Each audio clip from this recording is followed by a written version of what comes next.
ಈ ವಿಡಿಯೋನ ಸ್ವಲ್ಪ ನಾನು ಮಾತಾಡಿದ್ರೆ ಸ್ವಲ್ಪ ಉದ್ದವಾಗಿರುತ್ತೆ, ಬೇಸರ ಪಟ್ಕೊಳ್ಳದೆ ಸಂಪೂರ್ಣವಾಗಿ ನೋಡಿ. ನಾನು ಮುಖ್ಯಮಂತ್ರಿಗಳ ಬಗ್ಗೆ ಮಾತಾಡೋನು, ಈ ದೇಶದ ಪ್ರಧಾನಮಂತ್ರಿ ಬಗ್ಗೆ ಮಾತಾಡೋನು, ಈ ರಾಜ್ಯದ ಗೃಹ ಮಂತ್ರಿ ಬಗ್ಗೆ ಮಾತಾಡೋನು, ಅವರಿಗೆ ತೊಡೆ ತಟ್ಟಿ ಸವಾಲಾಗ್ತವನು ನಾನು. 2 ವರ್ಷಗಳ ಕಾಲ ಇಡೀ ರಾಜ್ಯವನ್ನ ಸುತ್ತಿ 40 ಲಕ್ಷಕ್ಕೂ ಹೆಚ್ಚು ಜನಸಂಖ್ಯೆ ಇರುವಂತಹ ನನ್ನ ಸಮುದಾಯದ ಹಕ್ಕುಗಳನ್ನ ಕೊಡ್ಸೋದಕ್ಕೆ ಮನೆ ಮಠ ಬಿಟ್ಟು ಹೋದಂಥವ್ನು ನಾನು. ಆಯ್ತಾ? ನನ್ನ ತಾಯಿಯ ತವರು ಮನೆ ಇದು, ನನ್ನ ತಾಯಿಯ ತಂದೆ ಅವ್ರ ತಂದೆ ಕಟ್ಟಿದಂತಹ ಜಾಗದಲ್ಲಿ ಕಟ್ಟಿದ ಮನೆ ಇವತ್ತಿಗೂ ಕೂಡ ನಾವು ವಾಸ ಮಾಡ್ತಾ ಇದ್ದೀವಿ. ರಾಜಕೀಯ ಕಾರಣಕ್ಕೆ, ಚಿಲ್ಲರೆ ಕಾಸಿನ ಆಸೆಗೆ, ಯಾವುದೋ ಚಿಲ್ಲರೆ ಅಧಿಕಾರಕ್ಕೆ ಸ್ವತಃ ಅಣ್ಣ ತಮ್ಮಂದ್ರನ್ನ ಹೀಗಳಿಯುವಂತಹ ಪ್ರವೃತ್ತಿಯನ್ನ ಬಿಡಿ. ಕೊನೆಯದಾಗಿ ಒಂದು ಶಾಸಕರಿಗೆ ಸವಾಲು. ನಾನು ಮಾತಾಡಿದೆ ಅಂತ ಒಂದಷ್ಟು ಜನ ನನ್ನ ಜಾತಿಯವ್ರನ್ನೇ ಕೂರಿಸಿ ನೀವು ಪ್ರೆಸ್ ಮೀಟ್ ಮಾಡಿದ್ರಿ, ಕೆಟ್ಟದಾಗಿ ಮಾತಾಡ್ಸಿದ್ರಿ. I don't care. ಕಾಂಗ್ರೆಸ್ ಅಂದ್ರೆ ಕೇವಲ ಒಂದು ಜಾತಿಯವರ ಪಕ್ಷ ಅಲ್ಲ ಅಲ್ವಾ? ಕೇವಲ ಮಾದಿಗರದು ಹೊಲೆಯರದು ಅಲ್ಲ ಅಲ್ವಾ? ಅಲ್ಲಿ ಒಕ್ಕಲಿಗರಿದ್ದಾರೆ, ಲಿಂಗಾಯತರಿದ್ದಾರೆ, ಎಲ್ಲರೂ ಇದ್ದಾರೆ ಅಲ್ವಾ? ಭವಾನಿ ಶಂಕರ್ ಅವರು ಒಕ್ಕಲಿಗ ಸಮುದಾಯದವರು ಶಾಸಕರನ್ನ ನಿಂದನೆ ಮಾಡಿದ್ದಾರೆ. ಒಕ್ಕಲಿಗ ಸಮುದಾಯದವರು ಕೂತ್ಕೊಂಡು ಭವಾನಿ ಶಂಕರ್ ಅವ್ರನ್ನ ಬನ್ನಿ ಅವ್ರನ್ನ ವಿರುದ್ಧ ಇದೇ ರೀತಿ ನನ್ನ ಮೇಲೆ ಹೆಂಗೆ ಅವಹೇಳನಕಾರಿಯಾದಂತಹ ಒಂದು ಮಾತುಗಳನ್ನ ಮಾತಾಡ್ಸತ್ರಲ್ಲ, ನಿಮಗೆ ತಡಿ ಇದ್ರೆ, ನಿಮ್ಗೆ ತಾಕತ್ತಿದ್ರೆ, ನಿಮ್ಗೆ ದಮ್ಮಿದ್ರೆ ಮಾಡಿಸಿ ನೋಡೋಣ. CR ಗೌಡ್ರಿಗೆ ನೀವು ಮಾಡಿದ್ದೇನೋ, ನಿಮ್ಮ ಗೆಲುವಿಗೆ ಅಪಾರವಾದಂತಹ ಕೊಡುಗೆ ಕೊಟ್ಟಂತಹ ನಾರಾಯಣ ಗೌಡ್ರಿಗೆ ನೀವು ಮಾಡಿದ್ದೇನೋ, ಹನುಮಂತೇಗೌಡರು ವಕೀಲರು ಅವ್ರಿಗೆ ನೀವು ಮಾಡಿದ್ದೇನೋ, ಅವ್ರು ಯಾಕೆ ರಾಜೀನಾಮೆ ಕೊಟ್ಟರು? ಸ್ನೇಹಿತರೆ ನಮಸ್ಕಾರ. ವಿಶೇಷವಾಗಿ ನೆಲಮಂಗಲ ತಾಲೂಕಿನ ಸಮಸ್ತರಿಗೂ ಕೂಡ, ಎಲ್ರಿಗೂ, ಚಿಕ್ಕವರಿಂದ ಹಿಡಿದು ದೊಡ್ಡವರವ್ರಿಗೂ, ಎಲ್ಲ ಹಿರಿಯರಿಗೂ ಕೂಡ ನನ್ನ ನಮಸ್ಕಾರ, ಜೈ ಭೀಮ್. ಬಂಧುಗಳೇ, ಕೇವಲ 2-3 ದಿವಸಗಳ ಹಿಂದೆ ನೆಲಮಂಗಲ ತಾಲೂಕಿನ ಶಾಸಕರ ನಡವಳಿಕೆಗಳನ್ನು ಕುರಿತಂತೆ ನಾನು 1-2 ಮಾತುಗಳನ್ನ ಮಾತಾಡಿದೆ. ಸುಮಾರು 30 ನಿಮಿಷಗಳ ವಿಡಿಯೋ ಅದಾಗಿತ್ತು. ಆ ವಿಡಿಯೋ ಮಾಡುವಂತಹ ಉದ್ದೇಶ ನನ್ನದು ಏನಾಗಿತ್ತು ಅನ್ನೋದು ಆ ವಿಡಿಯೋ ನೋಡಿದಂಥ ಎಲ್ರಿಗೂ ಕೂಡ ಗೊತ್ತಾಗಿದೆ. ನನ್ನ ಮುಖ್ಯವಾದ ಉದ್ದೇಶ ಏನು?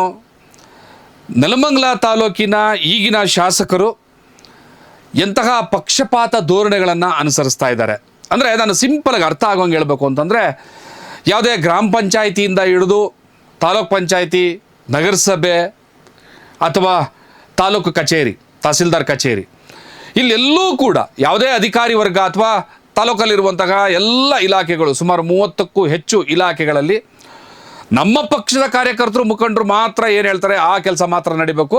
ವಿರೋಧ ಪಕ್ಷ ಅಂದರೆ ಅದು BJP ಆಗಿರಲಿ, JDS ಆಗಿರಲಿ, ಮತ್ತು ಯಾವುದೇ ಆಗಿರಲಿ, ಅಥವಾ ನನ್ನ ರಾಜಕೀಯ ವೈರಿಗಳು ಆಗಿದ್ದರೆ ಅವರ ಕೆಲಸ ಕಾರ್ಯಗಳನ್ನು ನೀವು ಮಾಡಿಕೂಡ್ದು.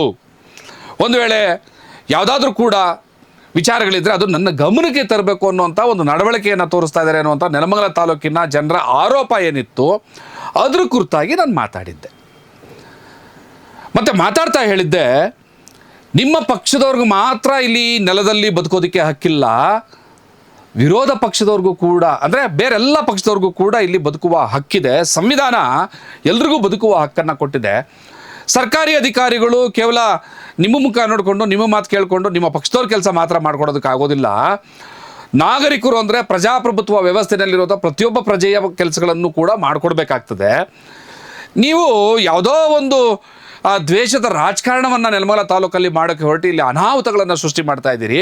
ಇದು ತಪ್ಪು ಶಾಸಕರೇ ಅಂತ ಒಬ್ಬ ಸಹೋದರನಾಗಿ, ನಿಮಗಿನ್ನ ವಯಸ್ಸಿನಲ್ಲಿ ದೊಡ್ಡನಾಗಿದ್ದೀನಿ, ಒಬ್ಬ ಅಣ್ಣನಾಗಿ ನಿಮಗೆ ತಿಳುವಳಿಕೆಯನ್ನು ಹೇಳ್ತಾ ಇದ್ದೀನಿ. ದಯಮಾಡಿ ತಿದ್ದುಕೊಳ್ಳಿ ಸನ್ಮಾನ್ಯ ಶಾಸಕರೇ, ಗೌರವಾನ್ವಿತ ಶಾಸಕರೇ ಅನ್ನುವಂತಹ ಒಂದು ಮಾತುಗಳನ್ನು ನಾನು ಮಾತಾಡಿದ್ದೆ. ನನ್ನ ಮಾತಲ್ಲಿ ಗೌರವವಾದ ಹೊರತಾಗಿ ಯಾವುದೇ ರೀತಿಯ ಅವಹೇಳನ, ಅಸಭ್ಯ ಪದ ಅಥವಾ ವೈಯಕ್ತಿಕ ನಿಂದನೆ, ಅವರ ಬ್ಯಾಕ್ಗ್ರೌಂಡ್, ಅವ್ರ ಹಿಂದೆ ಏನಾಗಿದ್ದರು, ಯಾವ್ಯಾವ ಹಗರಣಗಳು ಅವ್ರ ಮೇಲಿದ್ದಾವೆ ಅಂತಾನೆ ಅದ್ರ ಬಗ್ಗೆ ನಾನು ಮಾತಾಡೋಕ್ಕೆ ಹೋಗಲಿಲ್ಲ. ನನಗೆ ವ್ಯವಸ್ಥೆಯನ್ನು ಸರಿ ಮಾಡುವ ನಿಟ್ಟಿನಲ್ಲಿ ಮಾತಾಡೋದ್ರ ಬಗ್ಗೆ ಆಸಕ್ತಿ ಇದೆಯೇ ಹೊರತು ಯಾವುದೇ ವ್ಯಕ್ತಿಯ ಹಿನ್ನೆಲೆ ಹಿಡಿದು ವೈಯಕ್ತಿಕವಾಗಿ ಟೀಕೆ ಮಾಡುವಂಥದ್ದು, ಅವ್ರ ತಂದೆ ತಾಯಿನ ನಿಲ್ಲಿಸೋವಂಥದ್ದು, ಅವ್ರ ವಂಶಾಡಳಿತ ಕೇಳೋವಂಥದ್ದು, ನೀನು ಯಾವ ಊರು ಅಂತ ಇದೆಲ್ಲ ನನಗೆ ಅಗತ್ಯ ಇಲ್ಲ. ನನಗೆ ಮುಖ್ಯವಾಗಿ ಬೇಕಾಗಿರುವಂಥದ್ದು ನೆಲಮಂಗಲ ತಾಲೂಕಿನ ಶಾಂತಿ ಸುವ್ಯವಸ್ಥೆ. ನೆಲಮಂಗಲ ತಾಲೂಕಿನ ಸ್ಥಳೀಯರ ನಡುವೆ ಜಗಳ ತಂದಿಡಬೇಡಿ. ಇದಕ್ಕೆ ನಾನು ಕೆಲವಾರು ಉದಾಹರಣೆಗಳನ್ನ ಕೊಟ್ಟಿದ್ದೆ. ಈ ಹಿಂದೆ ನೆಲಮಂಗಲ ತಾಲೂಕಲ್ಲಿ ಶಾಸಕರಾಗಿದ್ದಂತಹ ಸನ್ಮಾನ್ಯ ಶ್ರೀ ಆಂಜನಮೂರ್ತಿಯವರು, ಡಾಕ್ಟರ್ ಶ್ರೀನಿವಾಸ ಮೂರ್ತಿಯವರು, ಶಂಕರ್ ನಾಯ್ಕ್ ಅವರು, ನಾಗರಾಜ್ ಅವರು, ಇಂಥವ್ರು ಹಲವಾರು ಉದಾಹರಣೆಗಳನ್ನ ಕೊಟ್ಟಿದ್ದೆ. ಜೊತೆಯಲ್ಲಿ BML ಕೃಷ್ಣಪ್ಪನವರ ಉದಾಹರಣೆಯನ್ನು ತೊಗೊಂಡಿದ್ದೆ, EK ಕೃಷ್ಣಪ್ಪನವರ ಉದಾಹರಣೆ ತೊಗೊಂಡಿದ್ದೆ. ಸ್ನೇಹಿತರೊಬ್ಬರು ಫೋನ್ ಮಾಡಿ ಹೇಳಿದ್ರು, ನೀವು ಮಾತಾಡುವಾಗ EK ಕೃಷ್ಣಪ್ಪನವರು ಮತ್ತು BML ಕೃಷ್ಣಪ್ಪನವರು ಮತ್ತು ದೇವಣ್ಣವ್ರ ಹೆಸರು ತೊಗೊಳ್ಳೋದು ಅಗತ್ಯ ಏನಿತ್ತು ಅಂತ. ನಾನು ಅವ್ರಿಗೆ ಕ್ಲಾರಿಫೈ ಮಾಡಿದೆ, ಅವರು 3 ಜನ ಅಣ್ಣ ತಮ್ಮನ ಥರನೂ ಇದ್ದರು, ಅಗತ್ಯ ಬಿದ್ದಾಗ ಕೋಪ ಮಾಡ್ಕೊಂಡಿದ್ರು, ಜಗಳ ಕೂಡ ಮಾಡ್ಕೊಂಡಿದ್ರು. ಆದರೆ ಮುಖ್ಯವಾಗಿ ತಮ್ಮ ವೈಯಕ್ತಿಕ ಕಾರಣಗಳಿಗಾಗಿ ತಮ್ಮ ಕಾರ್ಯಕರ್ತರು ಅಥವಾ ತಮ್ಮ ಬೆಂಬಲಿಗರು ಹಳ್ಳಿಗಳಲ್ಲಿ ಕಿತ್ತಾಡುವಂಥ ವಾತಾವರಣವನ್ನು ಅವರು ನಿರ್ಮಿಸಿರಲಿಲ್ಲ. ಯಾರಾದರೂ BML ಕೃಷ್ಣಪ್ಪನವ್ರ ಮುಂದೆ EK ಕೃಷ್ಣಪ್ಪನವ್ರ ಬಗ್ಗೆ ಅವಹೇಳನ ಮಾಡಿದ್ರೆ, EK ಕೃಷ್ಣಪ್ಪನವ್ರ ಮುಂದೆ BML ಕೃಷ್ಣಪ್ಪನವ್ರನ್ನ ಅವಹೇಳನ ಮಾಡಿದ್ರೆ ಅವರು ಸಹಿಸ್ತಿರ್ಲಿಲ್ಲ. ಅದು ನಮ್ಮಿಬ್ಬರು ವೈಯಕ್ತಿಕ ವಿಚಾರ, ನಾವು ನೋಡ್ಕೊಳ್ತೀವಿ. ನೀವು ಒಂದು ಹಳ್ಳಿಯಲ್ಲಿ ಅಣ್ಣ ತಮ್ಮನ ಥರ ಇರಬೇಕಾದವರು ಅನ್ನುವಂತಹ ತಿಳುವಳಿಕೆಯನ್ನು ಕೊಡ್ತಾ ಇದ್ರೆ ಹೊರತು, ಈಗಿನ ಶಾಸಕರ ರೀತಿಯಲ್ಲಿ ತನ್ನ ಪಕ್ಷ, ತನ್ನ ಕಾರ್ಯಕರ್ತರು, ತನ್ನ ಹೊಗಳಭಟ್ರು, ತನ್ನ ಒಂದಿ ಮಾಗದ್ರು ಯಾರನ್ನಾದರೂ ಕೂಡ ಕಾಪಾಡೋದಕ್ಕೆ ಯಾರ ಮೇಲಾದರೂ ಕೂಡ ಪೊಲೀಸ್ ಕೇಸ್ ಹಾಕ್ಸುವಂಥದ್ದು, ದರ್ಪ ದೌರ್ಜನ್ಯ ಮಾಡುವಂಥದ್ದು ಮಾಡ್ತಿರ್ಲಿಲ್ಲ ಅನ್ನುವಂತಹ ಒಂದು ಉದಾಹರಣೆ ಕೊಡೋದಕ್ಕೆ ನಾನು ಹೇಳಿ ದೇವಣ್ಣವ್ರನ್ನ, BML ಕೃಷ್ಣಪ್ಪನವ್ರನ್ನ, EK ಕೃಷ್ಣಪ್ಪನವರ ಹೆಸರನ್ನ ತೊಗೊಂಡಿದ್ದು. ಅವರೇನು ಎಲ್ಲ ಒಟ್ಟಿಗೆ ಯಾವಾಗಲೂ ಗಳಸೆ ಕಡ್ಡಸೆ ಇದ್ದರು ಅಂತಲ್ಲ, ಅವ್ರ ಮಧ್ಯೆ ಕೂಡ ವೈಮನಸ್ಸೆ ಇತ್ತು. ಆದರೆ ಅದನ್ನು ಸಾರ್ವತ್ರಿಕಗೊಳಿಸ್ತಿರ್ಲಿಲ್ಲ, ಜನರ ಮಧ್ಯೆ ಜಗಳ ಹಚ್ಚೋದಕ್ಕೆ ಉಪಯೋಗಿಸ್ಕೊತಾ ಇರಲಿಲ್ಲ. ನನ್ನ ಫಾಲೋವರು ಅವ್ರ ಫಾಲೋವರ್ ಮೇಲೆ ಜಗಳ ಮಾಡಬೇಕು, ನನ್ನ ಫಾಲೋವರು ಇವ್ರ ಫಾಲೋವರ್ ಮೇಲೆ ಕೇಸ್ ಹಾಕಬೇಕು, ಈ ವಾತಾವರಣವನ್ನು ಸೃಷ್ಟಿ ಮಾಡ್ತಾ ಇರಲಿಲ್ಲ. ಇದು ಈ ನೆಲಕ್ಕಿರುವಂತಹ ಅದ್ಭುತವಾದಂಥ ಗುಣ. ಇದನ್ನು ತಾವು ಪಾಲಿಸಬೇಕು. ನಿಮಗೆ ನೆಲಮಂಗಲದ ಬಗ್ಗೆ ಗೊತ್ತಿಲ್ಲ ಶಾಸಕರೇ ಅಂತ ಹೇಳಿದ್ದೆ. ಏನಾಯಿತು? ನಾನು ಹೇಳಿದ ಮಾತೇ ನಿಜ ಆಯಿತು. ನಾನೇನೇನು ಹೇಳಿದ್ದೆ? ಇಷ್ಟೆಲ್ಲ ನಾನು ಮಾತಾಡಿದ್ದನ್ನು ಕೇಳಿಸ್ಕೊಳ್ಳೋಂತಹ ಶಾಸಕರು ಬಹುಶಃ ತಮ್ಮ ಹಿಂದಿನ ನಡವಳಿಕೆಯನ್ನು ತಿದ್ದುಕೋತಾರೆ ಅನ್ನುವಂಥ ನಂಬಿಕೆ ಏನಿಲ್ಲ. ಕೆಲವು ಯಾರೋ ಅವರ ಬಾಲಬುಡುಕರು ಅಥವಾ ಫಾಲೋಯರ್ಸ್, ಗೌರವಯುತದಿಂದ ಹೇಳಬೇಕು ಅಂತಂದರೆ ಅವರ ಫಾಲೋಯರ್ಸ್, ಅವರ ಪಕ್ಷದ ಕಾರ್ಯಕರ್ತರನ್ನ ಬಿಟ್ಟು ನನ್ನ ವಿರುದ್ಧ ಮಾತಾಡಿಸುವಂಥ ಒಂದು ಕೆಲಸವನ್ನು, ಚಿಲ್ಲರೆ ಕೆಲಸವನ್ನು ಮಾಡೇ ಮಾಡ್ತಾರೆ ಅಂತ ನಾನು ಹೇಳಿದ್ದೆ. ನಾನು ಹೇಳಿದ್ದೇ ನಿಜವಾಯಿತು. ಮತ್ತಲ್ಲಿ ನಾನು ಶಾಸಕರ ಬಗ್ಗೆ ಮಾತಾಡಿದ್ದೇನೆ ಹೊರತು ಯಾವುದೇ ಜಾತಿ, ಧರ್ಮ, ಮತ್ತೊಂದು ತರಲಿಲ್ಲ. ನಾನು ತರೋ ಉದ್ದೇಶವೂ ಇಲ್ಲ, ತರ್ಕೊಡ್ದು. ನಾನು ನೆಲಮಂಗಲ ತಾಲೂಕಿನ ಕಾಂಗ್ರೆಸ್ ಪಕ್ಷದ ಶಾಸಕರ ಬಗ್ಗೆ ಮಾತಾಡಿರುವಂಥ ಸಂದರ್ಭದಲ್ಲಿ ಶಾಸಕರು ತುಂಬ ಜಾಣ್ಮೆಯಿಂದ, ಭಾಳ ಗೌರವದಿಂದ ಏನು ಮಾಡ್ಬೋದಿತ್ತು ಅಂತಂದರೆ, ನಾನು ಹೇಳಿದಂಥ ವಿಚಾರದಲ್ಲಿರುವಂತಹ ತಮ್ಮ ತಪ್ಪುಗಳನ್ನು ತಿದ್ದುಕೊಳ್ಬೋದಿತ್ತು.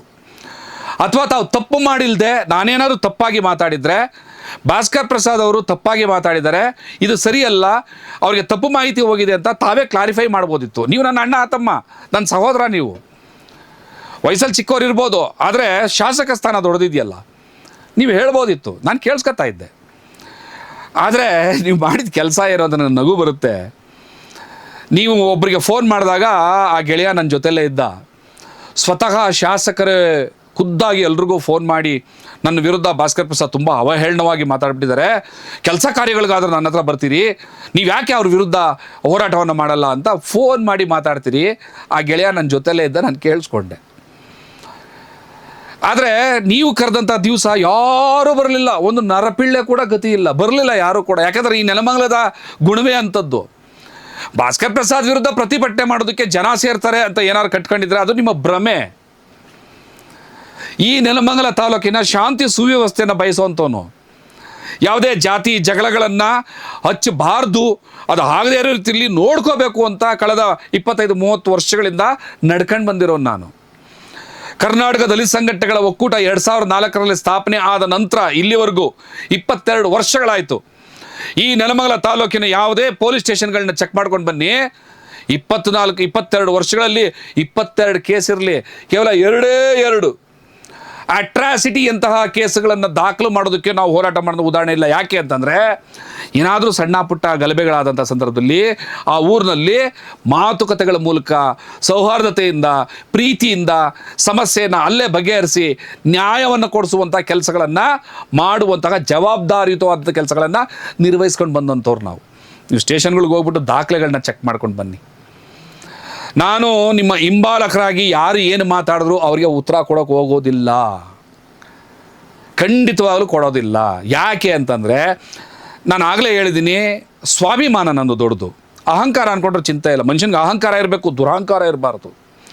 ನಾನು ಸರ್ಕಾರದ ಮಟ್ಟದಲ್ಲಿ ಫೈಟ್ ಮಾಡೋನು, ನಾನು ಮುಖ್ಯಮಂತ್ರಿಗಳ ಬಗ್ಗೆ ಮಾತಾಡೋನು, ಈ ದೇಶದ ಪ್ರಧಾನಮಂತ್ರಿ ಬಗ್ಗೆ ಮಾತಾಡೋನು, ಈ ರಾಜ್ಯದ ಗೃಹ ಮಂತ್ರಿ ಬಗ್ಗೆ ಮಾತಾಡೋನು, ಅವರಿಗೆ ತೊಡೆ ತಟ್ಟಿ ಸವಾಲಾಗ್ತವನು ನಾನು. 2 ವರ್ಷಗಳ ಕಾಲ ಇಡೀ ರಾಜ್ಯವನ್ನು ಸುತ್ತಿ 40 ಲಕ್ಷಕ್ಕೂ ಹೆಚ್ಚು ಜನಸಂಖ್ಯೆ ಇರುವಂಥ ನನ್ನ ಸಮುದಾಯದ ಹಕ್ಕುಗಳನ್ನ ಕೊಡಿಸೋದಕ್ಕೆ ಮನೆ ಮಠ ಬಿಟ್ಟು ಹೋದಂಥವ್ನು ನಾನು. ನನ್ನ ಹೋರಾಟವೇ ಬೇರೆ. ನೀವು ಯಾರೋ ಒಂದು 4 ಜನನ ಕೂರಿಸಿ ಏನೋ ಮಾತಾಡ್ಸಿದ್ರೆ ಅದಕ್ಕೆ ನಾನು ಉತ್ತರ ಕೊಡೋಕೆ ಹೋಗೋದಿಲ್ಲ. ಬಟ್ ನಾನು ಏನು ಹೇಳಕ್ಕೆ ಬಂದೆ ಅಂದರೆ, ನಾನು ನಿಮ್ಮ ಬಗ್ಗೆ ಏನು ಮಾತಾಡಿದ್ದೆ, ನಿಮ್ಮ ಅಹಂಕಾರ, ನಿಮ್ಮ ದುರ್ವರ್ತನೆ, ನಿಮ್ಮ ಏನು ದರ್ಪ, ದೌಲತ್ತು, ದೌರ್ಜನ್ಯ ಮತ್ತು ಬೆದರಿಕೆ ಹಾಕುವಂಥ ಗುಣ, ಅದನ್ನು ಕೊನೆಗೆ ಪ್ರೂವ್ ಮಾಡಿದ್ರಿ. ನೀವು ಸುಳ್ಳು ಮಾಡ್ಬೋದಿತ್ತು. ನೀವು ನನಗೆ ಸೌಜನ್ಯಯುತವಾಗಿ, ನಾನು ಹೇಗೆ ನಿಮಗೆ ಗೌರವಯುತವಾಗಿ ಮಾತಾಡಿದ್ದೆ ಅದೇ ಗೌರವಯುತವಾಗಿ ನೀವು ಸೌಜನ್ಯಕ್ಕೆ ರಿಪ್ಲೈ ಕೊಡೋದಕ್ಕೆ, ಮಾಧ್ಯಮ ಕರೆದು ಮಾತಾಡೋದಕ್ಕೆ ನಿಮ್ಗೆ ಅವಕಾಶ ಇತ್ತು. ಆದರೆ ಒಂದು 4 ಜನನ ಕೂರಿಸಿ ಮಾತಾಡಿದ್ರಿ. ಅದರಲ್ಲಿ ನನಗೆಲ್ಲರ ಬಗ್ಗೆನೂ ಕೋಪ ಇಲ್ಲ. ಅಲ್ಲಿ ಕೂತಂಥವ್ರು ಯಾರ ಬಗ್ಗೆನೂ ನನಗೆ ಕೋಪ ಇಲ್ಲ. ಯಾಕೆ ಅಂತಂದರೆ ಅವರೆಲ್ಲರೂ ಕೂಡ ನನ್ನ ಅಣ್ಣ ತಮ್ಮಂದರೆ. ಪ್ರೆಸ್ ಮೀಟ್ ಆದಮೇಲೂ ಕೂಡ ನನಗೆ ಫೋನ್ ಮಾಡಿ ಮಾತಾಡಿರೋರೆ. ಗೊತ್ತಿರಲಿಲ್ಲ ನಮಗೆ, ಏನಕ್ಕೋ ಅಂತ ಕರೆದ್ರು. ಅಲ್ಲಿ ಹೋದ್ಮೇಲೆ ಹಿಂಗೆ ಮಾತಾಡುವಂತಂದ್ರು. ಅನಿವಾರ್ಯ ಕಾರಣ ನಮ್ಮ ಪ್ರಾಬ್ಲಮ್ಮು. ಯಾಕಂದರೆ ಎಲ್ಲರೂ ಎಲ್ಲ ಸವಾಲುಗಳನ್ನ ನಂತರನೇ ಎದುರಿಸ್ಬೇಕು ಅಂದ್ರೆ ಆಗಲ್ಲ. ಅಲ್ಲಿದ್ದವರಲ್ಲಿ ಬಹುತೇಕರು ನನಗೆ ಮಾತಾಡಿದ್ದಾರೆ. ಎಲ್ಲ ನನ್ನ ಅಣ್ಣ ತಮ್ಮಂದರೆ. ಯಾಕಚಿತ್ ಯಾವನೋ ಒಬ್ಬ ಇರಲಿ, ಅವರು ಕೂಡ ಹಿರಿಯರಿದ್ದಾರೆ ವಯಸ್ಸಿನಲ್ಲಿ. ನಾನು ಸುಮ್ಮನೆ ಅವ್ರ ಬಗ್ಗೆ ಸಾಮಾಜಿಕ ಈ ತಾಣಗಳಲ್ಲಿ, ಇದು ಪಬ್ಲಿಕ್ ಪ್ಲಾಟ್ಫಾರ್ಮ್, ಲಕ್ಷಾಂತರ ಜನ ನೋಡೋ ವಿಚಾರದಲ್ಲಿ ಇಲ್ಲಿ ನಾನು ಅವರು ಮಾತಾಡಿದ್ರು ಅಂತ ನಾನು ಮಾತಾಡಬಾರ್ದು. ಬಿನಮಂಗಲದ ವೆಂಕಟೇಶ್ ಅಣ್ಣವರು, ನಾನು ಅಣ್ಣ ಅಂತಲೇ ಕರೆಯೋಣ, ತಪ್ಪೇನಿದೆ, ವಯಸ್ಸಲ್ಲಿ ದೊಡ್ಡವರಿದ್ದಾರೆ ಅವರು. ಭಾಳ ವರ್ಸ್ಟಾಗಿ ಮಾತಾಡಿದ್ರು ಅನ್ನುವಂಥ ವಿಚಾರ ನನ್ನ ಕಿವಿಗೆ ಸಾಕಷ್ಟು ಬಿತ್ತು. ನಾನು ಉತ್ತರ ಕೊಡೋಕೆ ಹೋಗೋದೇ ಇಲ್ಲ. ಆದರೆ ಬಿನಮಂಗಲದ ವೆಂಕಟೇಶ್ ಅಣ್ಣವರು ಏನು ಭಾಷೆಗಳನ್ನ ಉಪಯೋಗಿಸಿದ್ರಲ್ಲ, ಆ ಮೂಲಕ ಶಾಸಕರ ಗೌರವ ಘನತೆ ಹಾಳಾಯಿತು. ನನ್ನದಲ್ಲ. ನನ್ನ DNA ಚೆಕ್ ಮಾಡುವಂಥದ್ದು ಅಥವಾ ನನ್ನ ನೆಲಮಂಗಲದ ಮೂಲ ಚೆಕ್ ಮಾಡುವಂಥದ್ದು ಏನೋ ಪ್ರಶ್ನೆಗಳು ಬಂತಲ್ಲ, ನನ್ನಪ್ಪ, ನನ್ನ ತಾತ, ಅವರಪ್ಪನ ಕಾಲದಿಂದನೂ ಕೂಡ ಇದ್ದಂತಹ ನಮ್ಮ ಸ್ವಂತ ಜಮೀನು ಇವತ್ತಿಗೂ ಕೂಡ, ಈ ಕ್ಷಣಕ್ಕೂ ಕೂಡ ಎಂಟ್ಕಾನಹಳ್ಳಿನಲ್ಲಿ ಈಗಲೂ ಹಾಗೇ ಇದೆ. ನನ್ನ ತಾತನ ಕಾಲದ ಜಮೀನುಗಳು ಇವತ್ತಿಗೂ ಇದೆ, ನಮ್ಮದಿದೆ ಸ್ವಂತದ. ಆಯಿತಾ? ನನ್ನ ತಾಯಿಯ ತವರು ಮನೆ ಇದು. ನನ್ನ ತಾಯಿಯ ತಂದೆ, ಅವ್ರ ತಂದೆ ಕಟ್ಟಿದಂತಹ ಜಾಗದಲ್ಲಿ ಕಟ್ಟಿದ ಮನೆ ಇವತ್ತಿಗೂ ಕೂಡ ನಾವು ವಾಸ ಮಾಡ್ತಾ ಇದ್ದೀವಿ. ನನ್ನ ಹೈಯರ್ ಎಜುಕೇಷನ್ಗೋಸ್ಕರ ನಾನು ಬೆಂಗಳೂರಿಗೋ ಮಂಗಳೂರಿಗೋ ಓದೋದಕ್ಕೆ ಹೋದರೆ ನಾನು ಎಲ್ಲಿದನೋ ಬಂದೋನು ಆಗ್ಬಿಡೋದಿಲ್ಲ. ನಾನು ವೆಂಕಟೇಶ್ ಅಣ್ಣವ್ರಿಗೆ ಹೇಳ್ತಾ ಇದ್ದೀನಿ ಇದನ್ನು. ರಾಜಕೀಯ ಕಾರಣಕ್ಕೆ, ಚಿಲ್ಲರೆ ಕಾಸಿನ ಆಸೆಗೆ, ಯಾವುದೋ ಚಿಲ್ಲರೆ ಅಧಿಕಾರಕ್ಕೆ ಸ್ವತಃ ಅಣ್ಣ ತಮ್ಮಂದ್ರನ್ನ ಹೀಗಳಿಯುವಂತಹ ಪ್ರವೃತ್ತಿಯನ್ನು ಬಿಡಿ. ನೋಡಿ, ಶಾಸಕರು ಪ್ರೂವ್ ಮಾಡಿದ್ದೇನು ಅಂತಂದರೆ, ಯಥಾ ರಾಜ ತಥಾ ಪ್ರಜಾ. ಶಾಸಕರ ವರ್ತನೆ ಹೇಗಿದೆ? ದುರಾಂಕಾರವಾಗಿದೆ, ದಬ್ಬಾಳಿಕೆಯಿಂದ ಇದೆ, ದೌರ್ಜನ್ಯದಿಂದ ಇದೆ, ಯಾರನ್ನು ಗೌರವಿಸದೇ ಇರುವಂಥದ್ದಿದೆ, ಹಿರಿಯರು ಅಂದರೆ ಬೆಲೆ ಕೊಡದವರು ಅಂಥದ್ದಿದೆ. ಮತ್ತು ವಿರೋಧ ಪಕ್ಷ ಅಂದಮೇಲೆ ಮುಗಿದೋಯ್ತು, ಅವ್ರು ದೊಡ್ಡವರು ಚಿಕ್ಕವರು ಇಲ್ಲ, ಹೋಗೋ ಬಾರೋ ಅವನು ಇವನು ಅಂತ ಮಾತಾಡುವಂತಹ ಸಂಸ್ಕೃತಿ ಇದೆ ಶಾಸಕರಲ್ಲಿ. ಯಥಾ ರಾಜ ತಥಾ ಪ್ರಜಾ. ನಿಮ್ಮಲ್ಲಿರುವಂತಹ ಆ ಒಂದು ದಬ್ಬಾಳಿಕೆ, ದೌರ್ಜನ್ಯ, ದುರ್ಗುಣಗಳೇನಿದ್ದಾವೆ ಅದನ್ನೇ ನಿಮ್ಮ ಫಾಲೋಯರ್ಗಳು ಪ್ರೆಸ್ ಮೀಟಲ್ಲಿ ಕೂತ್ಕೊಂಡು ನನ್ನ ಬಗ್ಗೆ ಮಾತಾಡಿದಂತಹ ಅಣಿಮುತ್ತುಗಳು. ಮಾಧ್ಯಮದಲ್ಲಿ ಕೂತ್ಕೊಂಡು ಮಾತಾಡುವಾಗ ವೈಯಕ್ತಿಕವಾಗಿ ಎದುರುಗಡೆ ನಿಂತ್ಕೊಂಡಂಗೆ ಉಪಯೋಗಿಸೋ ಭಾಷೆ. ನಾನು ಬೇಕಾದ್ರೆ ಚಾಲೆಂಜ್ ಮಾಡಿ ಬರಲೆ, ನಾನು ಅಂದ್ಬಿಡ್ಬಲ್ಲೆ, ನಿನಗೆ ತಾಕತ್ತಿದ್ರೆ ಬಂದು ಎದುರುಗಡೆ ನಿಂತ್ಕೊಂಡು ಇದೇ ಮಾತಾಡಿ ನೀವು ಹೋಗೋ ವಾಪಸ್ ಹೊತ್ತು ಅಂದ್ಬಿಡ್ಬಲ್ಲೆ. ಅದಲ್ಲ ನನಗೆ ಬೇಕಾಗಿರುವಂಥದ್ದು. ನನಗೆ ಬೇಕಾಗಿರುವಂಥದ್ದು ನೆಲಮಂಗಲದ ಸೌಹಾರ್ದತೆ ಮತ್ತು ಶಾಂತಿ. ಆ ನಿಟ್ಟಿನಲ್ಲಿ ನಾನು ಮಾತಾಡಿದ್ದೀನಿ. ಅದಕ್ಕೆ ನನಗೆ ಬಂದಂಥ ರಿಪ್ಲೈ ಗೌರವಯುತವಾದದ್ದಲ್ಲ, ಘನತೆಯಿಂದ ಕೂಡಿದ್ದಲ್ಲ. ನಾಳೆ ಈ ನೆಲಮಂಗಲ ತಾಲೂಕಿನ ಜನ ಮಾತಾಡ್ತಾರೆ, ಆ ಶಾಸಕ ನಡ್ಕೊಳ್ಳೋದು ಹಂಗೆ, ಅವನ ಫಾಲೋವರ್ಗಳು ಮಾತಾಡಿದ್ದು ಹಂಗೇನೆ. ಒಬ್ಬ ಮನುಷ್ಯನನ್ನು ಏನೋ DNA ಅನ್ನೋದು, ಅವ್ರ ತಂದೆ ತಾಯಿ ಬಗ್ಗೆ ಮಾತಾಡೋದು, ಇದು ಯಾವ ಗೌರವ ಘನತೆ, ಯಾವ ಪಕ್ಷಕ್ಕೆ? ನಾನು ನಿಮಗೆ DK ಶಿವಕುಮಾರ್ ಅವರ ಉದಾಹರಣೆ ಕೊಡೋದಕ್ಕೆ ಇಷ್ಟಪಡ್ತೀನಿ. ಬಹುಶಃ ನಾನು ಕೂಡ ಆತಂಕ ಪಟ್ಟಿದ್ದೆ. ಯಾಕಂದರೆ DK ಶಿವಕುಮಾರ್ ಅವರ ಆ್ಯಟಿಟ್ಯೂಡ್, ಅವರ ಒಂದು ದಿಮಾಕು, ದರ್ಪ ಇದೆಲ್ಲ ಹಿಂದೆ ಏನಿತ್ತಲ್ಲ, ಅದನ್ನು ನೋಡಿ ಅವರು ಮುಖ್ಯಮಂತ್ರಿ ಆದಾಗ ಖಂಡಿತವಾಗ್ಲೂ ನನಗೆ ಆತಂಕ ಆಗಿತ್ತು. ಈ ರಾಜ್ಯ ಏನಾಗ್ಬಿಡುತ್ತಪ್ಪ, ಈ ರೀತಿಯಾದಂಥ ಆಟಿಟ್ಯೂಡ್ ಇರುವಂಥ ಒಬ್ಬ ಮನುಷ್ಯ ಈ ರಾಜ್ಯದ ಮುಖ್ಯಮಂತ್ರಿ ಆದರೆ ಏನಾಗ್ಬೋದು ಅನ್ನೋಂಥ ಒಂದು ಆತಂಕ ಇತ್ತು. ಆದರೆ ನನ್ನಲ್ಲಿದ್ದಂಥ ಆತಂಕವನ್ನು ನಿಜವಾಗಲೂ ಕೂಡ ಸನ್ಮಾನ್ಯ ಗೌರವಾನ್ವಿತ, ನನ್ನ ಅತ್ಯಂತ ಇವತ್ತಿಗೆ ತುಂಬ ಪ್ರೀತಿ ಆಗ್ತಾ ಇರುವಂಥ DK ಶಿವಕುಮಾರ್ ಅವರು ಸುಳ್ಳು ಮಾಡಿದ್ರು. ಇದು ನಾನು ಹೇಳಿದ ಮಾತಲ್ಲ. BJP ಭಾರತೀಯ ಜನತಾ ಪಕ್ಷದ ರಾಜ್ಯಾಧ್ಯಕ್ಷರಾದಂಥ ವಿಜೇಂದ್ರ ಅವರು ಹೇಳಿದ ಮಾತಿದು. ಮಾಧ್ಯಮಗಳಲ್ಲೆಲ್ಲ ಪ್ರಸಾರ ಆಯಿತು. ಅವ್ರು ಹೇಳ್ತಾರೆ, ವಿಜೇಂದ್ರ ಅವರು, ಡಿ ಕೆ ಶಿವಕುಮಾರ್ ಅವರು ಮುಖ್ಯಮಂತ್ರಿ ಆದಾಗ ಬಹುಶಃ ನಮಗೂ ಕೂಡ ಭಯ ಇತ್ತು, ಈ ಮನುಷ್ಯನ ನಡವಳಿಕೆ ಹಿಂಗಿದೆಯಲ್ಲ, ಏನಾಗ್ಬೋದಪ್ಪ ರಾಜ್ಯ ಅಂತ. ಆದರೆ ಅವರು ಮುಖ್ಯಮಂತ್ರಿ ಆಗಿ ಅಧಿಕಾರ ಸ್ವೀಕಾರ ಆದಮೇಲೆ ಅವರಲ್ಲಾದಂಥ ಬದಲಾವಣೆಗಳನ್ನ ಕಂಡಾಗ ನಮ್ಗೇನು ಅನ್ನಿಸ್ತಾ ಇದೆ ಅಂತಂದರೆ, ಡಿ ಕೆ ಶಿವಕುಮಾರ್ ಅವರು ನರೇಂದ್ರ ಮೋದಿ ಅವ್ರನ್ನ ಭೇಟಿ ಮಾಡೋಕ್ಕೆ ಹೋದಂಥ ಸಂದರ್ಭದಲ್ಲಿ ಈ ಮನುಷ್ಯ ನಮ್ಮ ಮನುಷ್ಯ ಅಂತ ಅನಿಸುತ್ತೆ. ಯಾಕೆಂದರೆ ಅವರ ಭಾಷೆ, ಅವ್ರ ನಡವಳಿಕೆ, ಅವ್ರ ಗುಣ, ಅವ್ರ ಆ್ಯಟಿಟ್ಯೂಡು, ಅವರು ಎದುರು ವ್ಯಕ್ತಿ ಜೊತೆನಲ್ಲಿ ಮಾತಾಡುವಂತಹ ಏನೋ ಆ ಒಂದು ಸ್ಟೈಲು, ಅವ್ರ ಬಿಹೇವಿಯರು, ಮ್ಯಾನರಿಸಮ್ ಎಲ್ಲವೂ ಕೂಡ ನೋಡಿದಾಗ ವಿಜೇಂದ್ರ ಅವ್ರಿಗೆ ಅನ್ನಿಸ್ತಾ ಇದೆ ಅಂತೆ, ನಮ್ಮ ಮನುಷ್ಯ ಇವರು, ನಮ್ಮ ವಿರೋಧಿ ಅಲ್ಲ. ಮತ್ತು ಅದೇ ಡಿ ಕೆ ಶಿವಕುಮಾರ್ ಅವರು ಯಡಿಯೂರಪ್ಪನವ್ರ ಮನೆಗೆ ಬಂದರೆ ವಿಜೇಂದ್ರ ಅವ್ರಿಗೆ ಅನಿಸುತ್ತಂತೆ, ಇವರು ಡಿ ಕೆ ಶಿವಕುಮಾರ್ ನಮ್ಮ ವಿರೋಧ ಪಕ್ಷದ ಮುಖ್ಯಮಂತ್ರಿ ಅಲ್ಲ, ನಮ್ಮ ಮನುಷ್ಯ ಅನಿಸುತ್ತಂತೆ. ಇದು ಅವರೇ ಹೇಳಿದ್ದು, ಮಾಧ್ಯಮದಲ್ಲೆಲ್ಲ ಬಂತು, ತಾವು ನೋಡಿರ್ತೀರಿ. ಅಂದರೆ ಯಾವುದೇ ಒಬ್ಬ ವ್ಯಕ್ತಿ ಬಗ್ಗೆ ನಾವು ಏನು ಅಂದ್ಕೊಂಡಿರ್ತೀವಿ, ಅವರು ಅಧಿಕಾರ ತಗೊಂಡಾದ ಮೇಲೆ ಅದನ್ನು ಹೆಚ್ಚು ಮಾಡಿಕೊಳ್ಳದೆ ಜನರ ಪ್ರೀತಿಯನ್ನು ಗಳಿಸೋ ನಿಟ್ಟಿನಲ್ಲಿ ಹೇಗೆ ನಾವು ಮುಂದುವರಿಬೇಕು ಅಂತ ಕಲಿತಾರಲ್ಲ, ಅದು ಆದರ್ಶನೀಯ. ನೀವು ಡಿ ಕೆ ಶಿವಕುಮಾರ್ ಶಿಷ್ಯ ಅಂತ ಹೇಳ್ಕೊತೀರಿ. ಆ ಗುರುವಿನಿಂದ ಕಲಿಬೇಕಾಗಿರುವಂಥ ಒಂದು ಒಳ್ಳೆಯ ಗುಣ ಏನು ಅಂದರೆ ಇದು, ಅಧಿಕಾರ ಸಿಕ್ಕಾಗ ಎಲ್ಲರೂ ನಮ್ಮವರು.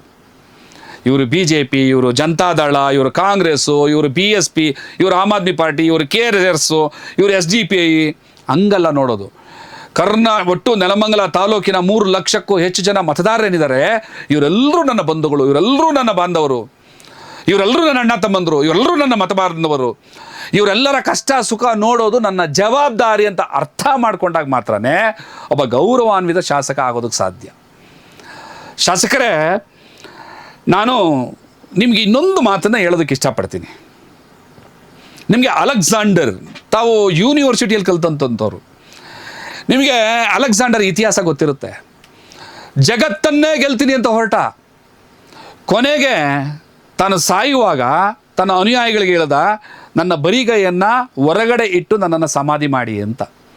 ಅಂದರೆ ಈ ಜಗತ್ತಿಗೆ ಅವನು ಏನು ಸಂದೇಶ ಕೊಡಬೇಕಿತ್ತು ಅಲೆಕ್ಸಾಂಡರ್ ಅಂತಂದರೆ, ನೀನು ಏನೆಲ್ಲ ಸಂಪಾದನೆ ಮಾಡಿದ್ರು ಕೂಡ 4,54,000 ಕೋಟಿ ವರ್ಷ ಆಯಸ್ಸಾಗಿರೋದು ಈ ಭೂಮಿನಲ್ಲಿ ನಿನ್ನನ್ನು ಅನ್ನೋದು ಏನೂ ಇಲ್ಲ, ಯಾವ ಅಹಂಕಾರ, ದರ್ಪ, ದೌಲತ್ತು ಕೆಲಸಕ್ಕೆ ಬರೋದಿಲ್ಲ ಅಂತ ಈ ಜಗತ್ತಿಗೆ ಹೇಳಬೇಕು ನಾನು ಅನ್ನೋ ಕಾರಣಕ್ಕೆ ಬರಿಗೈನ ತೋರಿಸ್ಕೊಂಡು ಸತ್ತಂತವನು ಅಲೆಕ್ಸಾಂಡರ್, ಜಗತ್ತನ್ನು ಗೆಲ್ಲಕ್ಕೆ ಹೊರಟಿದ್ದಂಥವ್ರು.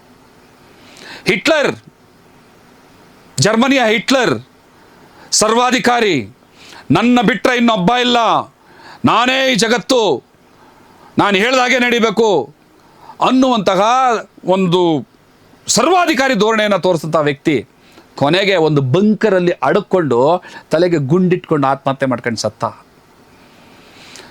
ನಿಮಗೆ ರಾಜ ಹರ್ಷವರ್ಧನ ಅಂತ ಗೊತ್ತಿರಬೇಕು. ಉತ್ತರ ಭಾರತದಿಂದ ಇಡೀ ಭಾರತವನ್ನು ನನ್ನದಾಗಿ ಮಾಡ್ಕೊತೀನಿ, ಇಡೀ ಭಾರತವನ್ನು ಗೆದ್ದು ತೋರಿಸ್ತೀನಿ ಅಂತ ಬರ್ತಾನೆ. ಆದರೆ ನಮ್ಮ ಕನ್ನಡದ ಚಾಲುಕ್ಯ ವಂಶದ ಇಮ್ಮಡಿ ಪುಲಕೇಶಿ ಆ ಹರ್ಷವರ್ಧನನನ್ನು ತಡೆದು ಸೋಲಿಸಿ ಕಳಿಸ್ತಾನೆ, ಗೆಳೆತನವನ್ನು ಬೆಳೆಸ್ತಾನೆ. ಆ ರಾಜ ಹರ್ಷವರ್ಧನನಿಂದ ಇಮ್ಮಡಿ ಪುಲಕೇಶಿ ದಕ್ಷಿಣ ಪಥೇಶ್ವರ ಅನ್ನುವಂಥ ಬಿರುದನ್ನು ಪಡಿತಾನೆ. ಯುದ್ಧ ಮಾಡಿದವರು ಸ್ನೇಹಿತರಾಗಿ ಗೆಳೆತನವನ್ನು ಬೆಳೆಸ್ತಾರೆ. ಅದೇ ದಕ್ಷಿಣ ಪಥೇಶ್ವರ ಇಮ್ಮಡಿ ಪುಲಕೇಶಿ ಬಾದಾಮಿಯಲ್ಲಿ ಕೂತ್ಕೊಂಡು ಅಫ್ಘಾನಿಸ್ತಾನದವರೆಗೆ ತನ್ನ ಆಡಳಿತವನ್ನು ವಿಸ್ತರಣೆ ಮಾಡ್ತಾನೆ. ಕೊನೆಗೆ ಅದೇ ಇಮ್ಮಡಿ ಪುಲಕೇಶಿ ಅವರ ಸಮಾಧಿ ಇವತ್ತು ಯಾವ ಸ್ಥಿತಿಯಲ್ಲಿದೆ ಅಂತ ನಾವು ನೋಡಿದ್ರೆ ಕಣ್ಣಲ್ಲಿ ನೀರು ಬರುತ್ತೆ. ಏನು ಹೇಳಕೊಟ್ಟಿದ್ದೀನಿ ಅಂದರೆ, ಡಾಕ್ಟರ್ ರಾಜ್ಕುಮಾರ್ ಅವರ ಅಣ್ಣವ್ರು ಹೇಳ್ತಾರೆ, ಕೋಡೆ ಕಟ್ಟಿ ಮೆರೆದವರೆಲ್ಲ ಏನಾದರೂ, ಮೀಸೆ ತಿರುವಿ ಮೆರೆದವರೆಲ್ಲ ಮಣ್ಣಾದರೂ, ಇನ್ನು ನೀನು ಯಾವ ಲೆಕ್ಕ ಹೇಳು ಸುಕುಮಾರಿ ಅಂತ ಒಂದು ಹಾಡು ಹೇಳ್ತಾರಲ್ಲ, ಇದು ನಾವು ಯಾವತ್ತೂ ನಾವು ಸಾಯೋವರೆಗೂ ಕೂಡ ಜ್ಞಾಪಕ ಇಟ್ಕೋಬೇಕು. ದರ್ಪ, ದೌಲತ್ತು, ದೌರ್ಜನ್ಯ, ಅಧಿಕಾರ ಯಾವುದು ಶಾಶ್ವತ ಅಲ್ಲ. ಮತ್ತು ನಾನು ಈ ಮೂಲಕ ನೆಲಮಂಗಲ ತಾಲೂಕಿನ ಸಮಸ್ತ ನನ್ನೆಲ್ಲ ಒಡನಾಡಿಗಳು, ಜಾತಿಯವರಲ್ಲ, ಎಲ್ಲ ಇಡೀ ತಾಲೂಕಿನ ಎಲ್ಲ ಜಾತಿ ವರ್ಗದವರು, ಧರ್ಮದವರು, ನನಗೆ ತುಂಬ ಜನ ಫೋನ್ ಮಾಡಿ ಕೇಳಿದ್ದೇನು ಅಂದರೆ, ಭಾಸ್ಕರಣ್ಣವರೇ, ಏನು ಈ ಥರ ನಿಮ್ಮ ಬಗ್ಗೆ ಕೆಟ್ಟದಾಗಿ ಮಾತಾಡ್ತಿದ್ದಾರೆ, ನೀವು ಅವ್ರಿಗೆ ಉತ್ತರ ಕೊಡಲ್ವಾ, ನೀವು ಅವ್ರಿಗೆ ಉತ್ತರ ಕೊಡಲ್ವಾ ಅಂತ. ನಾನು ನಿಮ್ಮನ್ನು ಕೇಳ್ತಾ ಇದ್ದೀನಿ, ದಯವಿಟ್ಟು ನಿಮ್ಮಲ್ಲಿ ಕೈ ಮುಗಿದು ಕ್ಷಮೆ ಕೇಳಿ ಪ್ರಾರ್ಥನೆ ಮಾಡ್ತಾ ಇದ್ದೀನಿ. ಅವ್ರ ಬಗ್ಗೆ, ಯಾರು ಪ್ರೆಸ್ ಮೀಟಲ್ಲಿ ಕೂತ್ಕೊಂಡು ಮಾತಾಡ್ತಾರಲ್ಲ ಅವ್ರ ಬಗ್ಗೆ ನನ್ನ ಮನಸ್ಫೂರ್ತಿಯಾಗಿ ದೇವರ ಮೇಲೆ ಆಣೆ ಮಾಡಿ ಹೇಳ್ತಾ ಇದ್ದೀನಿ, ನನ್ನ ತಾಯಿ ಮೇಲೆ ಆಣೆ, ನಿಮ್ಮೆಲ್ಲರಲ್ಲೂ ಕೂಡ ನಾನು ಕೈ ಮುಗಿದು ಪ್ರಾರ್ಥನೆ ಮಾಡೋದು, ಅವತ್ತು ಪತ್ರಿಕಾಗೋಷ್ಠಿಯಲ್ಲಿ ಕೂತ್ಕೊಂಡು ಏನು ಮಾತಾಡಿದ್ರಲ್ಲ, ಅವ್ರು ಯಾರ ಬಗ್ಗೆ ಕೂಡ ಒಂದು ಕೆಟ್ಟ ಮಾತನ್ನು ಕೂಡ ಮಾತಾಡಬೇಡಿ. ಕಾರಣ ಏನು ಅಂತಂದರೆ ಅವ್ರು ಯಾರೂ ನಮ್ಮ ಶತ್ರುಗಳಲ್ಲ. ಏನೋ ಸಮಯ ಸಂದರ್ಭ ಸಮಯದ ಗೊಂಬೆಗಳಾಗಿ ಮಾತಾಡಿದ್ದಾರೆ. ನನಗೆ ತುಂಬ ಜನ ಕೇಳ್ತಾ ಇದ್ದಾರೆ, ಅವರಿಗೆ ರಿಪ್ಲೈ ಕೊಡಿ, ಅವರಿಗೆ ಮಾತಾಡಿ, ನೀವೆಷ್ಟು ದೊಡ್ಡ ಹೋರಾಟ ಬೇಡ, ಯಾವ ದೊಡ್ಡತನವೂ ಇಲ್ಲ. ನಾನು ಹೇಳಿದ್ದೀನಿ, ದೊಡ್ಡವನು ಅಂತ ಮೆರೆದವನೆಲ್ಲ ಇವತ್ತು ಅಡ್ರೆಸ್ ಇಲ್ದಂಗೆ ಆಗಿದ್ದಾರೆ ಎಷ್ಟೋ ಜನ. ನಾವು ಯಾರೂ ದೊಡ್ಡವರಲ್ಲ. ದೊಡ್ಡವನು ಯಾರು ಅಂತಂದರೆ ಆ ದೇವರೊಬ್ಬನೇ ದೊಡ್ಡವನು. ಕಣ್ಣಿಗೆ ಕಾಣದೇ ಇರುವಂಥ ಒಂದು ಅಚೇತನವಾದ ಶಕ್ತಿ ಇದೆಯಲ್ಲ, ಆ ಶಕ್ತಿನೇ ದೇವರು. ಅದು ನೋಡ್ಕೊಳ್ಳುತ್ತೆ ಇಡೀ ಜಗತ್ತನ್ನು. ನಾವು ಯಾರೂ ಅಲ್ಲ ನಾವು ನೋಡ್ಕೊಳ್ಳೋಕೆ ಅದನ್ನೆಲ್ಲ. ಸೊ ಹಾಗಾಗಿ ನನ್ನ ನಿಜವಾದ ಉದ್ದೇಶ ಏನು ಅಂತಂದರೆ ಶಾಸಕರನ್ನು ಅವರ ಅಹಂಕಾರದ ವರ್ತನೆಯನ್ನು ಬದಲಾಯಿಸೋದು. ಈ ವಿಚಾರದಲ್ಲಿ ಏನಾರು ರಾಜಿ ಮಾಡ್ಕೊಳ್ತೀನಾ? ಖಂಡಿತವಾಗಲೂ ಇಲ್ಲ. ನಾನು ಈ ವಿಚಾರವಾಗಿ ಇನ್ನೂ ಹೆಚ್ಚೆಚ್ಚು ಮುಂದುವರಿತೀನಿ. ವೈಯಕ್ತಿಕವಾದ ಟೀಕೆಗಳ ಮೂಲಕ ಅಲ್ಲ, ಅವರೊಬ್ಬ ಶಾಸಕರಾಗಿ ಈ ತಾಲೂಕಲ್ಲಿ ಮಾಡ್ತಾ ಇರುವಂತಹ ದುರ್ವರ್ತನೆಗಳನ್ನು ನಾನು ಖಂಡಿಸುವಂಥ ಕೆಲಸವನ್ನು ಪ್ರತಿನಿತ್ಯ ಮಾಡ್ತೀನಿ. ನನಗೆ ಯಾವುದೇ ರೀತಿಯಾದಂತಹ ಅವರ ದುರ್ವರ್ತನೆಗಳು, ಅಧಿಕಾರಿಗಳ ಮೇಲೆ ದಬ್ಬಾಳಿಕೆಗಳು ಮತ್ತು ಬೇರೆ ಬೇರೆ ಪಕ್ಷದವ್ರ ಮೇಲೆ ಅವ್ರು ಮಾಡುವಂತಹ ಏನು ಅಹಂಕಾರದ ಧೋರಣೆಗಳು, ಸುಳ್ಳು ಕೇಸ್ಗಳನ್ನ ಹಾಕಿಸುವಂಥ ಕೆಲಸಗಳು ನನ್ನ ಗಮನಕ್ಕೆ ಬಂದರೆ ಖಂಡಿತವಾಗಲೂ ನಾನು ಇಂಟರ್ಫಿಯರ್ ಆಗೇ ಆಗ್ತೀನಿ. ನಾನು ಮಾತಾಡ್ತೀನಿ, ನಾನೇ ಖುದ್ದಾಗಿ ಆ ಕಚೇರಿಗಳಿಗೆ ಹೋಗ್ತೀನಿ. ಇನ್ನೂ ಸಾಕಷ್ಟು ವಿಚಾರ ಇದೆ. ಕೊನೆಯದಾಗಿ ಒಂದು ಶಾಸಕರಿಗೆ ಸವಾಲು ನಂದಿದು. ಈಗ ನಾನು ಕೂಡ ಒಬ್ಬ ರಾಜಕಾರಣಿನೇ ಅಲ್ಲ, ವೈಯಕ್ತಿಕ ಟೀಕೆಯ ಹೊರತಾಗಿ ಒಂದು ಸವಾಲ ನೋಡ್ತೀನಿ, ನಿಮ್ಮ ಅಧಿಕಾರಕ್ಕೆ ಸವಾಲು. ಈಗ ನಾನು ಒಬ್ಬ ದಲಿತ ಸಮುದಾಯದ, ಮಾದಿಗ ಸಮುದಾಯದವನು, ಅದು ನೀವು ಕೂಡ ನನ್ನ ಜಾತಿಯವರೇ. ನಾನು ಮಾತಾಡಿದೆ ಅಂತ ಒಂದಷ್ಟು ಜನ ನನ್ನ ಜಾತಿಯವ್ರನ್ನೇ ಕೂರಿಸಿ ನೀವು ಪ್ರೆಸ್ ಮೀಟ್ ಮಾಡಿದ್ರಿ, ಕೆಟ್ಟದಾಗಿ ಮಾತಾಡ್ಸಿದ್ರಿ. I don't care. ನನ್ನ ಫೇಸ್ಬುಕ್ಕನ್ನು ಓಪನ್ ಮಾಡಿ ಯಾವ್ದಾದ್ರು ಒಂದು ಸ್ಟೇಟಸನ್ನು ಚೆಕ್ ಮಾಡಿದ್ರೆ ಸಾವಿರಾರು ಥರ ಮಾತಾಡಿರ್ತಾರೆ. ನಾನು ಯಾವುದಕ್ಕೂ ಉತ್ತರನೇ ಕೊಡಲ್ಲ. ಅಂದರೆ ನಾನು ಅವ್ರನ್ನ ಕೇರ್ ಮಾಡಲ್ಲ ಅಂತ ಅರ್ಥ. ಇಲ್ಲಿ ಕೇಳಿಸ್ಕೊಳ್ಳೋದಿಲ್ಲ ನಾನು ಅವ್ನ ಮಾತನ್ನು ಅಂತ. ಈಗ ನಾನು ನಿಮ್ಮೊಂದು ಸವಾಲು ಕೊಡ್ತೀನಿ. ನಾನು ಮಾತಾಡಿದೆ, ನನ್ನ ವಿರುದ್ಧ ನೀವು ನಮ್ಮವ್ರನ್ನೇ, ನಮ್ಮ ಜಾತಿಯವ್ರನ್ನ ಒಂದಷ್ಟು ಜನನ ಕೂರಿಸಿ ಮಾತಾಡ್ಸಿದ್ರಿ, ಓಕೆ. ಭವಾನಿ ಶಂಕರ್ ಟ್ರೇಡರ್ಸ್ನ ಮಾಲೀಕರಾದಂತಹ ಶ್ರೀಯುತ ಬೈರೇಗೌಡರು 2 ದಿವಸದ ಹಿಂದೆ ನಿಮಗೆ ಹಿಂಗೆ ಬೈದರು. ನಿಮ್ಮ ದುರ್ವರ್ತನೆ, ನಿಮ್ಮ ದುರಾಡಳಿತ, ನಿಮ್ಮ ಅಹಂಕಾರದ ಬಗ್ಗೆ ಏನೆಲ್ಲ ಮಾತಾಡಿದ್ರು ಇಡೀ ತಾಲೂಕು ನೋಡಿದೆ. ಮತ್ತು ನಾನು ಎಷ್ಟು ಗೌರವದಿಂದ ಮಾತಾಡಿದೆ ಅದು ಬೇರೆ. ಅವರು ನಿಮ್ಮ ಆಡಳಿತಾತ್ಮಕವಾದಂಥ ದುರಾಚಾರಗಳನ್ನು ಯಾವ್ಯಾವ ಪದಗಳಿಂದ ಖಂಡಿಸಿದ್ರು, ಬಹುಶಃ ಅದು ಕಪ್ಪಳಕ್ಕೆ ಹೊಡೆದಂಗಿತ್ತು. ಈಗ ನಾನು ನಿಮ್ಮೊಂದು ಸವಾಲು ಕೊಡ್ತೀನಿ. ಕಾಂಗ್ರೆಸ್ಸು ಅಂದರೆ ಕೇವಲ ಒಂದು ಜಾತಿಯವರ ಪಕ್ಷ ಅಲ್ಲ ಅಲ್ವಾ? ಕೇವಲ ಮಾದಿಗರದು ಹೊಲೆಯರದು ಅಲ್ಲ ಅಲ್ವಾ? ಅಲ್ಲಿ ಒಕ್ಕಲಿಗರಿದ್ದಾರೆ, ಲಿಂಗಾಯತರಿದ್ದಾರೆ, ಎಲ್ಲರೂ ಇದ್ದಾರೆ ಅಲ್ವಾ? ಭವಾನಿ ಶಂಕರ್ ಅವರು ಒಕ್ಕಲಿಗ ಸಮುದಾಯದವರು ಶಾಸಕರನ್ನ ನಿಂದನೆ ಮಾಡಿದ್ದಾರೆ. ಒಕ್ಕಲಿಗ ಸಮುದಾಯದವರು ಕೂತ್ಕೊಂಡು ಭವಾನಿ ಶಂಕರ್ ಅವ್ರನ್ನ ಬನ್ನಿ, ಅವ್ರನ್ನ ವಿರುದ್ಧ ಇದೇ ರೀತಿ ನನ್ನ ಮೇಲೆ ಹೆಂಗೆ ಅವಹೇಳನಕಾರಿಯಾದಂಥ ಒಂದು ಮಾತುಗಳನ್ನ ಮಾತಾಡ್ಸಿದ್ರಲ್ಲ, ನಿಮಗೆ ತಡಿ ಇದ್ದರೆ, ನಿಮಗೆ ತಾಕತ್ತಿದ್ರೆ, ನಿಮ್ಗೆ ದಮ್ಮಿದ್ರೆ ಮಾಡಿಸಿ ನೋಡೋಣ. ಮಾಡಿಸಿ ಸರ್. ಶಾಸಕರೇ, ಸನ್ಮಾನ್ಯ ಶಾಸಕರೇ, ಗೌರವಾನ್ವಿತ ಶಾಸಕರೇ, ಬೈರೇಗೌಡರ ವಿರುದ್ಧ ಒಕ್ಕಲಿಗ ಸಮುದಾಯದ ನಾಯಕರನ್ನ ಕೂರಿಸಿ ಮಾತಾಡಿಸಿ ನೋಡೋಣ. ಅವ್ರ ವಿರುದ್ಧ ನನಗೆ ಹಿಂಗೆ ಟೀಕೆ ಮಾಡಿದ್ದಾರೆ, ನೀವು ಮಾತಾಡಿ ಅವ್ರ ವಿರುದ್ಧ ಅಂತ ಮಾತಾಡಿಸಿ ನೋಡೋಣ. ಆಗಲ್ಲ.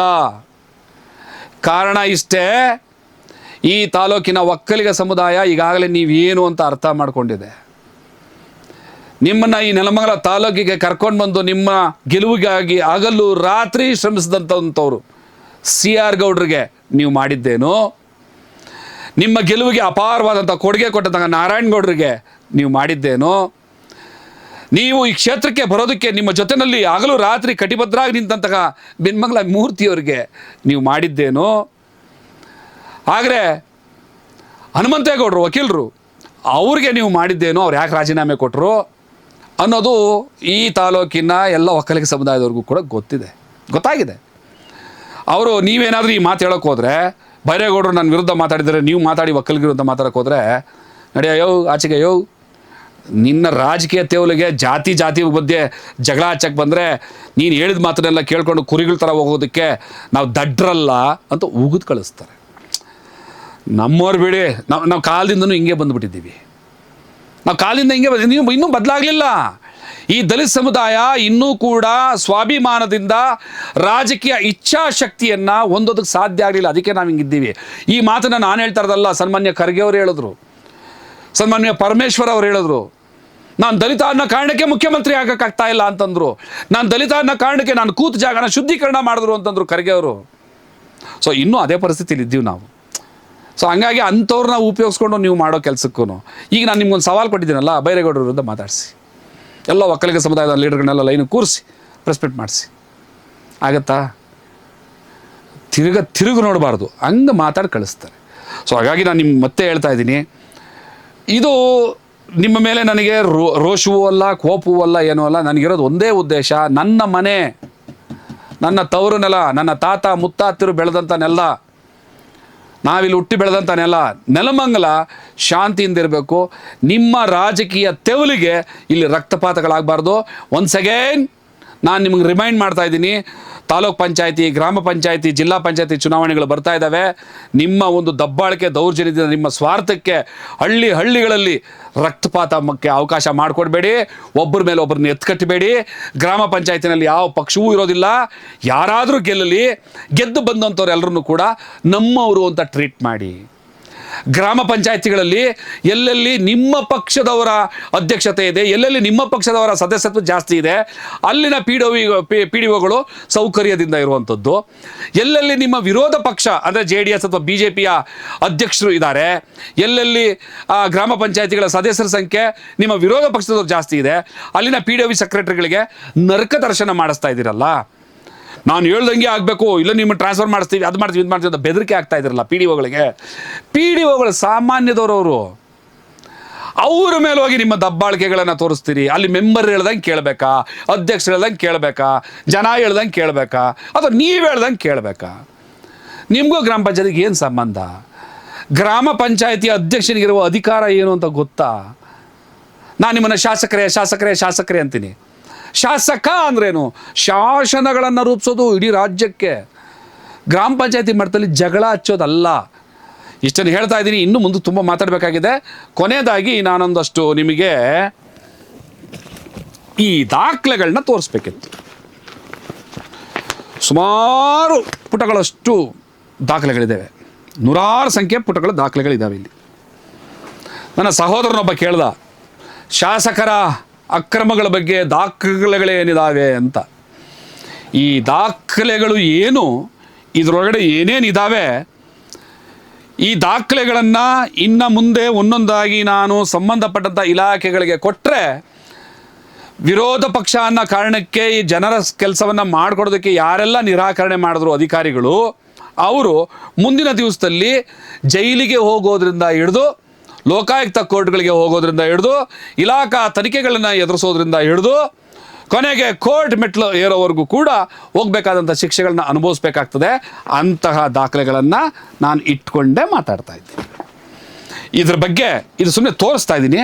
ಇದ್ರ ಬಗ್ಗೆ ನಾಳೆ ಬರುವಂಥ ಒಂದು ವಿಡಿಯೋದಲ್ಲಿ ಈ ದಾಖಲೆಗಳು ಅಂದರೆ ಏನು, ಇದರೊಳಗಡೆ ಏನೇನಿದ್ದಾವೆ, ಶಾಸಕರ ಮಾತನ್ನು ಕೇಳಿದ್ರೆ ಏನಾಗುತ್ತೆ, ಶಾಸಕರ ಮಾತನ್ನು ಕೇಳದೆ ಕಾನೂನುಬದ್ಧವಾಗಿ ನಡ್ಕೊಂಡ್ರೆ ಏನಾಗುತ್ತೆ ಅನ್ನೋಂಥ ವಿಚಾರವನ್ನು ನಿಮ್ಮ ಮುಂದೆ ಹೇಳ್ತೀವಿ.